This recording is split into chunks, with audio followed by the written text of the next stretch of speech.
Hi, let's start the Anderson plug assembly tutorial. Remove the cable insulation.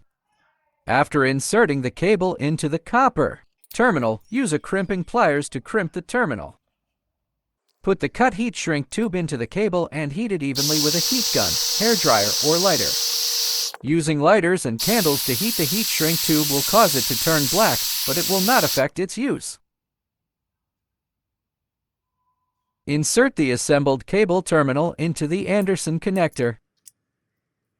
Okay, it's done. Anderson connectors for different ampere currents have different sizes.